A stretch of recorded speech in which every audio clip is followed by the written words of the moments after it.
मैत्रिणींनो, आजची आपली कथा आहे शहरातील मुलगी आणि गावाकडील मुलगा.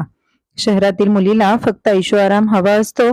संसार करणे म्हणजे नक्की काय आहे हे माहीत नसताना लग्न करून आलेली मुलगी आपल्या सासरी कशी राहते आणि वागते, हे सर्व पाहण्यासाठी पुढील कथा शेवटपर्यंत नक्की ऐका. सकाळी लवकर उठून संजीवनीने तिची आई योगिताताईंना फोन केला आणि म्हणाली, आई, तू मला सांगितलं होतंस की मुलगा सुशिक्षित आहे, तो चांगला पैसा कमवत आहे आणि त्याच्या आई वडिलांपासूनही दूर राहतो. त्याची आई फारशी शिकलेली नाही, म्हणून या घरावर माझेच राज्य असेल. पण कधी येईल माझे राज्य? माझी सासू इथेच राहिली आहे, तो म्हातारा तर गावी गेला, पण ही म्हातारी इथे माझ्या डोक्यावर मिऱ्या वाटायला बसली आहे. संजीवनी रागाने बोलत राहिली. मग तिची आई योगिताताई म्हणाल्या, धीर धर बाळा, आणि माझी एक गोष्ट लक्षात ठेव की लग्नानंतर 15 दिवस तुझ्या सासूची सेवा कर. त्यानंतर आयुष्यभर तिला तुझ्या बोटांवर नाचवत राहशील. जोपर्यंत जावई घरात असतील तोपर्यंत सासूच्या पुढे पुढे कर, आणि एकदा का ते बाहेर गेले की रागराग करायचा. घरातील सर्व कामे करायला लाव. फक्त तुझ्या नवऱ्याच्या नजरेत कधीच वाईट होऊ नकोस. आणि जर तुला खूप थकवा वाटत असेल तर जावयाला खूप प्रेमाने सांग की मला काही दिवस माझ्या माहेरी सोडून ये. तो तुझ्या सर्व गोष्टी ऐकेल. आणि तसंही जेव्हा तुझी सासू आता तिथे एकटी आहे, मग तुला काय अडचण आहे. तिला घरातील सर्व कामे करायला लाव, नाहीतर यापुढे कायमच तुला सर्व घरातील कामं करावी लागेल. जर सासूला कामाला लावलं नाही तर मोलकरणीचा खर्च वाढेल. एकतर सासूला खायला प्यायला घाला, वरून कामवालीला पैसे द्या. ठीक आहे आई, जर तू असं म्हणत असशील तर मी या म्हातारीची काळजी घेईन. पण लक्षात ठेव, मी हे सर्व 1 महिन्यापेक्षा जास्त काळ करणार नाही. मग मला माहेरी कायमचं येऊन राहावं लागलं तरी चालेल. हो हो बाळा, तुला जेव्हा वाटेल तेव्हा तू येऊ शकतेस. हे तुझेही घर आहे. जेव्हा योगिताताईंना हे सर्व आपल्या मुलीला सांगितले, तेव्हा त्यांचे पती महेशराव म्हणाले, योगिता, तू तुझ्या मुलीला काय शिकवत आहेस? तुला माहित आहे का की अशा वागण्याने घर व्यवस्थित चालत नाही, तर ते उद्ध्वस्त होते. उद्या तुझी सूनही तुझ्याशी अशी वागली तर विचार कर, तुला कसं वाटेल. राहू द्या, शांतच राहा तुम्ही. सासरच्या घरात स्वतःचे स्थान निर्माण करून ते टिकवून ठेवण्यासाठी किती प्रयत्न करावे लागतात हे तुम्हाला काय माहीत. पुरुषांचं काय, घराबाहेरच राहतात. आम्हाला बायकांनाच त्रास सहन करावा लागतो. आता कायदेशीररित्या त्या घराची मालकीन ती म्हातारी नसून माझी मुलगीच असेल, असं योगिता अगदी चिडून म्हणाल्या. तेव्हा महेशराव हसत म्हणाले, जर तुला मनापासून मुलीच्या घरी असं व्हावं असं वाटत असेल तर आपल्या घरात पण असंच होऊ दे की. पण तू तुझी खुर्ची सोडायला तयार नाहीस, असं म्हणत ते तिथून निघून गेले. संजीवनी काही दिवस तिची सासू रंजना यांना वेळेवर चहा नाश्ता देत राहिली. त्या कमी शिकलेल्या पण शांत स्वभावाच्या महिला होत्या. त्यांचे पती अनिलराव गावातील प्राथमिक शाळेचे मुख्याध्यापक होते. 1 आठवड्यापूर्वीच त्यांनी त्यांचा मुलगा स्वप्नीलचे लग्न संजीवनीशी लावून दिले होते. स्वप्नील खूप आग्रह करू लागला, तेव्हा त्याचे आई वडील लग्नानंतर त्यांच्यासोबत शहरात आले. जेव्हा त्यांनी परत गावी जाण्याची इच्छा व्यक्त केली, तेव्हा स्वप्नीलने आपल्या आईला हे सांगून थांबवून घेतले की संजीवनी आता नवीन नवीन या घरात आली आहे आणि तिला या घराची सवय होऊ दे. तू असलीस तर तिला अवघडल्यासारखं वाटणार नाही, म्हणून तू तिला मदत करण्यासाठी इथेच राहा. रंजना आपल्या मुलाच्या सुखी संसारासाठी तिथेच थांबल्या. 2 दिवसानंतर स्वप्नील संजीवनीला म्हणाला, मला उद्यापासून ऑफिसला जायचं आहे. मी 2 आठवड्यानंतर ऑफिसला जाणार आहे. सकाळी मला उठायला उशीर होऊ नये, म्हणून रात्रीचं जेवण लवकर बनवत जा, जेणेकरून मी लवकर झोपेन. संजीवनी म्हणाली, स्वप्नील, मला इतक्या सकाळी लवकर उठून सर्व काम करण्याची सवय नाही. माझ्या आईवडिलांच्या घरी माझ्या आईने मला 1 ग्लास पाणी पिण्यासाठीही उठू दिलं नाही. आणि बघ, माझ्या हातावरील मेहंदीही अजून गेलेली नाही. म्हणून आपण एखादी मोलकरीण बघूया का? ती इथे 10-12 तास राहील आणि घरातील सर्व कामेही करेल. तेव्हा स्वप्नील म्हणाला की संजीवनी, मोलकरीण किती पैसे घेते तुला माहित आहे का? जर तुला ठेवायचे असेल तर तुलाच सगळं आहे त्यात भागवावं लागेल. इतकं बोलून स्वप्नील जेवून झोपण्यासाठी खोलीत निघून गेला. मग संजीवनी तोंड वाकडं पाडून सासूकडे गेली आणि म्हणाली की मी आता काय करू? आई, घरात इतकं काम आहे की मी माझ्या नवऱ्याला वेळ सुद्धा देऊ शकत नाही. आणि जर आता पैसे वाचवले नाही तर पुढे जाऊन भविष्यात मला किती त्रास होईल. आता मी कोणाकडे मदत मागू? खरकटी भांडी उचलल्यानंतर ती तिथून निघून जात असताना रंजना म्हणाल्या, सुनबाई, मी आहे ना, तू काळजी का करतेस? जा आणि हात धु आणि विश्रांती घे. मी आज भांडी धुते आणि सकाळी तुला स्वयंपाकघरातही मदत करेन. हे ऐकून संजीवनीने रंजना यांना मिठी मारली आणि म्हणाली, आई, तुम्ही खूप चांगले आहात. तुम्ही आहात म्हणून मला माझ्या आईची अजिबात आठवण येत नाही. मग रंजना म्हणाल्या, संजीवनी, तू काळजी करू नकोस. तू बिनधास्त राहा. संजीवनी हसत हसत तिच्या खोलीत गेली. इथे रंजना जेव्हा स्वयंपाकघरात गेल्या तेव्हा त्यांना भांड्यांचा भला मोठा ढीग दिसला. सर्व भांडी धुवून किचन आवरेपर्यंत त्यांना रात्रीचे 11 वाजले. दुसऱ्या दिवशी संजीवनी रंजना यांना म्हणाली, अहो आई, यांना ऑफिसला जायचं आहे. तुम्ही डब्बा बनवायला सुरुवात करा. माझं डोकं खूप दुखतंय, असं म्हणत ती तिच्या खोलीत गेली. रंजना यांनी स्वप्नीलसाठी टिफिन बनवायला सुरुवात केली.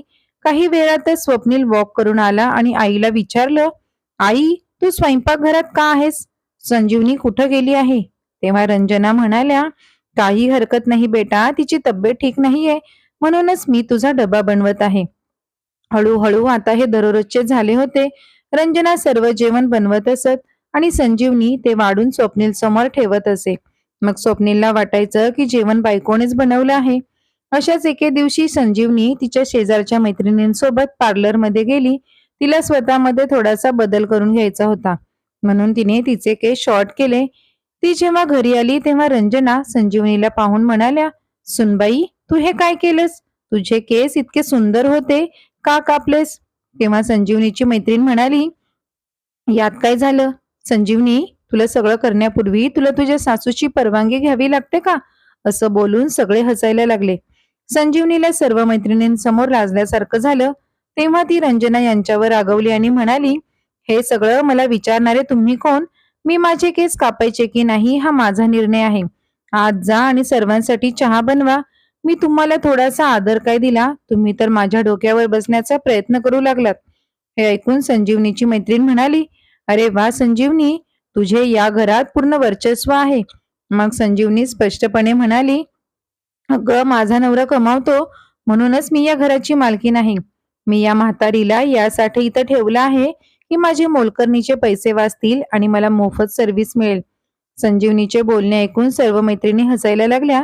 सर्वजण निघून गेल्यानंतर रंजना संजीवनीला म्हणाल्या, सुनबाई, तू माझ्याशी असं कसं वागू शकतेस? संजीवनी म्हणाली, कोणासमोर काय बोलावे हे तुम्हाला देखील समजलं पाहिजे होतं.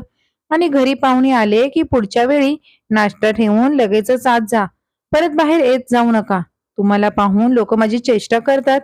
असं म्हणत संजीवनी तिथून निघून गेली. दुसऱ्या दिवशी स्वप्नील आणि संजीवनी पार्टीला जात होते तेव्हा अचानक संजीवनी म्हणाली, अरे स्वप्नील, बघ ना, माझ्या सँडलवर खूप धूळ आहे. मी हे घालून तुझ्या मित्राच्या घरी आले तर ते काय म्हणतील? आणि मला या ड्रेसमध्ये वागताही येत नाही. तेव्हा स्वप्नील म्हणाला, अगं थांब, तुझे हातही घाणेरडे होतील आणि तू पडशील सुद्धा. अगं आई, ऐक ना, संजीवनी तयार झाली आहे. तू पटकन तिचे सँडल साफ कर ना. आम्हाला बाहेर जायचं आहे. त्यासाठी उशीर होत आहे. मग संजना म्हणाल्या, हो बेटा, थांब, मी एक कापड घेऊन येते. संजीवनी म्हणाली, अहो आई, वेळ लागेल. तुम्ही कपडा शोधणार, तो आणणार, किती वेळ जाईल? तुम्ही माझी सँडल तुमच्या साडीच्या पदराने पुसा. संजीवनीने हे म्हटल्यावर स्वप्नीलही म्हणाला, हो आई, लवकर कर, आम्हाला उशीर होत आहे. मुलाच्या तोंडातून सुद्धा असे शब्द ऐकून रंजना यांच्या डोळ्यातून घळाघळा अश्रू वाहू लागले. त्या विचार करू लागल्या की एकेकाळी ज्या पदराने मी माझ्या मुलाचा चेहरा साफ करायचे, त्याच पदराने मी माझ्या सुनेचे सँडल साफ करतीये. संजीवनी हळूवारपणे हसत म्हणाली, आई, आता तुम्ही सँडल साफ केलेच आहे तर त्याचा पट्टा सुद्धा लावा. कित्येक दिवस झाले मी तुमची एवढी सेवा केली, त्या बदल्यात तुम्ही तुमच्या सुनेसाठी एवढं नक्कीच करू शकता, नाही का? मग स्वप्नील हसतच म्हणाला, मी गाडी काढतो, तू पटकन ये खाली. संजीवनी अभिमानाने म्हणाली, आई, आम्ही बाहेरच जेवून येऊ. तुम्ही जेवण बनवत बसू नका. सकाळची उरलेले अन्न खा आणि हो, बेडवर कपडे ठेवले आहेत तेवढे इस्त्री करून ठेवा. असं म्हणत ती डुलत बाहेर गेली. आता दररोजच संजीवनी तिच्या मैत्रिणींना फोन करून घरी बोलवत आणि रंजना यांच्याकडून खाण्यापिण्याच्या वेगवेगळ्या गोष्टी बनवून घेत आणि जर काही वर खाली झालं तर सर्वांच्या समोर त्यांचा अनादर करत. जवळपास 2 महिने असेच निघून गेले. एक दिवस रंजना यांना खूप खोकला येत होता. तेव्हा स्वप्नील म्हणाला, अगं आई, कमीत कमी जेवण बनवताना तरी खोकत जाऊ नकोस. तुझ्यासोबत आम्हालाही आजारी पाडणार आहेस का? जर तू आजारी पडलीस तर काहीही नुकसान होणार नाही, पण मी आजारी पडलो तर मला ऑफिसला सुट्टी घ्यावी लागेल. त्यामुळे तू थोडी काळजी घे. तेव्हा संजीवनी तिथे आली आणि म्हणाली, मी कित्येकदा यांना सांगितलं आहे की तोंड झाकून काम करत जा, पण या मात्र माझं काहीही ऐकत नाही. आणि मी काही बोलायला गेले तर तुम्ही लोक हेच म्हणताल की सून सासूवर हुकूम गाजवत आहे. तेव्हा रंजना म्हणाल्या, बाळा स्वप्नील, तू मला गावी का पाठवत नाहीस? तिथे तुझे बाबा एकटे 2 महिन्यांपासून जेवण बनवून खात आहेत. मला त्यांची काळजी घेण्यासाठी तिथे राहावं लागेल. मी इथे आता बरेच दिवस थांबली. आता माझी तिकीट काढ. तेव्हा स्वप्नील संजीवनीकडे पाहतो. ती त्याला काहीतरी इशारा करते. स्वप्नील आपल्या आईला म्हणाला, आई, तू बाबांची तक्रार का करतेस? जर त्यांना काही त्रास असता तर त्यांनी स्वतः फोन केला असता. पुढच्या महिन्यात संजीवनीचा वाढदिवस आहे, त्यानंतर तू गावी जा. इतकं बोलून तो तिथून निघून गेला. तो निघून जाताच संजीवनी आपल्या आईला योगिताताईंना फोन करून सासूबद्दलच्या सर्व बातम्या सांगते. तेव्हा योगिताताई म्हणतात, शाबास बाळा, तुला तर आता काहीही शिकवण्याची गरज नाही. तू तर आता त्या घरची मालकीण झाली आहेस. आपल्या आईच्या तोंडातून अशा गोष्टी ऐकून संजीवनीचे पाय जमिनीवर टेकत नव्हते. ती तिच्या आईला आपल्या वाढदिवसा दिवशी येण्याचे आमंत्रण देऊन फोन कट करते. दुसऱ्या दिवशी घरात कोणीच नव्हते तेव्हा घरच्या लँडलाईनवर अनिलराव यांचा फोन आला. रंजना, कशी आहेस तू? तू तर मला विसरूनच गेलीस. इथे परत येण्याची इच्छा आहे की नाही? तेव्हा रंजना अगदी दाटलेल्या कंठाने म्हणाल्या, नाही हो, तुमच्याशिवाय तर मी एक एक क्षण कसा घालवत आहे ते मलाच माहित आहे. मी स्वप्नीलला परत येण्याचे तिकीट काढायला सांगितले, तेव्हा तो म्हणाला की काही दिवसानंतर सुनेचा वाढदिवस आहे, तो झाला की तू जा. मग तुम्हीच इथे का येत नाही? तुम्ही आलात तर वाढदिवस साजरा करून मला इथून घेऊन जा. तेव्हा अचानक दरवाजावर कोणीतरी येण्याचा भास झाला. तेव्हा रंजना म्हणाल्या, हे बघा, मी फोन ठेवते. असं वाटतं की जणू दरवाजावर कोणीतरी आलं आहे. इतकं बोलून त्यांनी फोन ठेवून दिला. पण जसं रंजना यांनी दरवाजा उघडला तेव्हा संजीवनी त्यांच्यावर मोठ्याने ओरडत म्हणाली, दरवाजा उघडायला इतका वेळ का लागला? तुम्ही काही खात होतात का? की माझे कपाट पाहत होतात? सांगा, लवकर सांगा. तेव्हा रंजना म्हणाल्या, देवा शपथ सुनबाई, तू ह्या कशा गोष्टी करत आहेस? मी तुझे कपाट उघडून का पाहू? तसंही काही खाण्याची वेळ आहे का?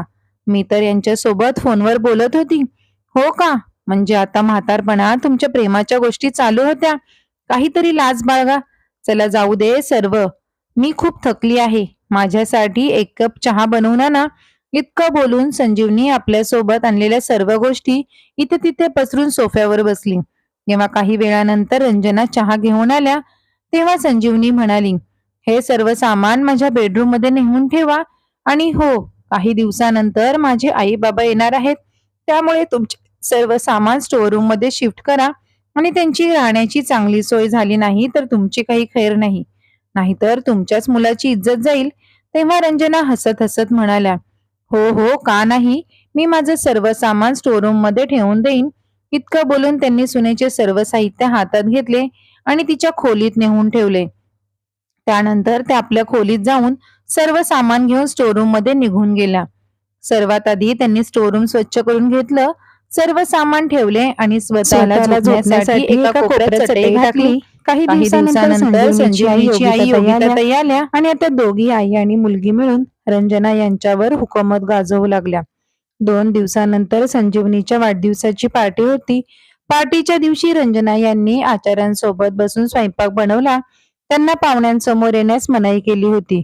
थोड्या वेळानंतर संजीवनीची आई योगिताताई स्वयंपाकघरात येऊन म्हणाल्या, काय हो, तुम्हाला व्यवस्थित जेवण बनवता येत नाही? तेव्हा संजीवनी ही तिथे आली आणि म्हणाली, अगं आई, या तर गावी फक्त भाकरी आणि चटणी खात असतील, मग त्यांना बाहेरचं जेवण कसं बनवायला येईल? असं बोलून दोघी आई आणि मुलगी हसू लागल्या. तेव्हा बाहेर अचानक स्वप्नील आपल्या वडिलांना समोर पाहून म्हणाला, अहो बाबा, तुम्ही? हो बाळा, तुझ्या आईने सांगितलं होतं की सुनेचा वाढदिवस आहे, त्यामुळे मी सुद्धा तिला आशीर्वाद देण्यासाठी इथं आलो. अनिलरावांची नजर आपल्या पत्नीला शोधत होती, पण त्यांना त्या कुठेही दिसल्या नाहीत. तेव्हा त्यांनी मुलाला विचारले, अरे स्वप्नील, तुझी आई कुठे आहे? स्वप्नील म्हणाला, अहो बाबा, असेल इथेच कुठेतरी स्वयंपाकघरात. इतकं बोलून स्वप्नील आपल्या मित्रांसोबत व्यस्त झाला आणि अनिलराव आतमध्ये आले. पण जेव्हा ते स्वयंपाकघराजवळ पोहोचले तेव्हा संजीवनीची आई योगिताताई ही रंजना यांना म्हणत होत्या, अहो विहीनबाई, चुकूनही बाहेर पाहुण्यांसमोर येऊ नका, नाहीतर लोक विचार करतील की माझी मुलगी घरातील साधी मोलकरीण सुद्धा व्यवस्थित ठेवू शकत नाही. तुमच्या कपड्यातून इतका घाणेरडा वास येत आहे की माझी मुलगी तुम्हाला या घरात कशी सहन करते कुणास ठाऊक. मुलाच्या सासूचे असे शब्द ऐकून रंजना यांच्या डोळ्यातून झरझर अश्रू वाहू लागले आणि संजीवनी मात्र तिथेच उभी राहून हसत होती. तितक्यातच मागून अनिलरावांचा जोरात आवाज आला. ते म्हणाले, हा वास नाही तर मुलांसाठी केलेल्या मेहनतीचा सुगंध आहे. पण हे तुम्हाला कसं कळणार? अनिलरावांचा आवाज ऐकताच रंजना आश्चर्यचकित होऊन बाहेर पाहू लागल्या. त्या धावत धावत बाहेर आल्या, त्यांना मिठी मारली आणि म्हणाल्या, तुम्ही मला इथून घेऊन चला, आता मला इथे एक क्षणही राहायचे नाही. रंजना यांच्या डोळ्यातील अश्रू थांबायचं नाव घेत नव्हतं. तेव्हा अनिलराव म्हणाले, रंजना, मी असताना तुझ्या डोळ्यातून अश्रू हे मी कधीच होऊ देणार नाही. संजीवनीला तर आता चांगलाच घाम फुटला होता. संजीवनीची आई योगिताताई म्हणाल्या, बघा, काही लाज आहे की नाही? आपल्या सुनेसमोरच स्वतःच्या नवऱ्याला मिठी मारली आहे. हे ऐकताच रंजना या अनिलरावांपासून स्वतःला वेगळं करू लागल्या. तेव्हा अनिलराव म्हणाले, का? तुम्ही तुमच्या मुलीच्या घरी येऊन राहू शकता, तिला नको नको त्या गोष्टी शिकवू शकता, तर मी माझ्या बायकोला मिठी मारून तिच्या दुःखाचे सांत्वनही करू शकत नाही का? बाहेर सर्वांना आवाज जात होता. मग स्वप्नील आत आला आणि म्हणाला की हे काय नाटक आहे? घरी पाहुणे आले आहेत आणि संजीवनी आई स्वयंपाकघरात आहे, तर तू बाहेर पाहुण्यांना सोडून स्वयंपाकघरात काय करत आहेस? आणि बाबा, तुम्ही बायकांमध्ये काय करत आहात? जा आणि तिथे सासऱ्यांसोबत बसा. आई, बाहेर समोसे आणि पकोडे कमी पडत आहेत, ते तू घेऊन ये. आता हे सर्व मला तुला सांगावंच लागेल का? हे ऐकून संजीवनी हसू लागली, पण तिला माहित नव्हते की आता तिचे हे हसणे काही क्षणापुरतेच मर्यादित होते. लवकर कर, इतकं बोलून स्वप्नील जसा मागे वळला तेव्हा अनिलरावांनी मुलाच्या एक जोरदार कानाखाली वाजवली. अरे निर्लज्ज मुला, आपल्या बायको समोर आपल्या आईचा अपमान करतोस. तू हेही विसरलास की ती ऑर्डर घेणारी वेटर नसून तुझी आई आहे. कानाखाली मारलेल्या आवाजाने सर्वांना हादरवून टाकले. सगळे याबद्दल बोलू लागले. मग अनिलराव म्हणाले, खबरदार रंजना, जर तू आता काही काम केलेस तर आत्ताच्या आत्ता चल आणि सामान बांध, आपण रात्रीच्या ट्रेनने परत जाऊ. इतकं बोलून त्यांनी त्यांचा हात धरून स्वयंपाकघरातून बाहेर आणले. मग स्वप्नीलने सर्वांना हात जोडून परत पाठवले आणि स्वतः शांत बसला. संजीवनीची आई योगिताताई म्हणाल्या, अरे देवा, आज माझ्या मुलीसाठी खूप मोठा दिवस होता. मुलीच्या सासूने तिचा दिवस खराब करून टाकला. कोणी आपल्या अशा जवान मुलावर हात उचलतं का? गावातील लोकांची हीच गोष्ट मला आवडत नाही. शहरात येऊन काही शिकू शकत नाहीत. हे ऐकून योगिताताईंचे पती महेशराव रागाने म्हणाले, योगिता, गप्प रहा. ही त्यांच्या घरची गोष्ट आहे. तुला तुझे घर सांभाळले जात नाही आणि आपल्या मुलीच्या घरात ढवळाढवळ करत आहेस. मग अनिलराव म्हणाले, आता थांबवून काय उपयोग? जर तुम्ही आधीच रोखले असते तर माझ्या पत्नीची अवस्था अशी झाली नसती. असे म्हणत अनिलरावांनी त्यांच्या मुलाकडे आणि सुनेकडे पाहिले आणि म्हणाले, तुम्ही लोक लोभात इतके आंधळे झाला आहात की ती तुमची आई आहे हे विसरून गेलात.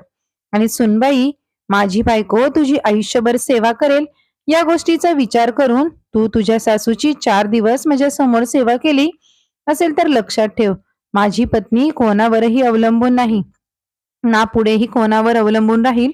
मी नसलं तरी तिच्या उदरनिर्वाहाची व्यवस्था करेन, पण तुमच्यासारख्या मुलांच्या दयेवर मी तिला सोडणार नाही. रंजना येऊन अनिलरावांसमोर त्यांची छोटी बॅग घेऊन उभ्या राहिल्या आणि म्हणाल्या की मी या मुलांच्या जाळ्यात अडकले, ही माझी चूक आहे.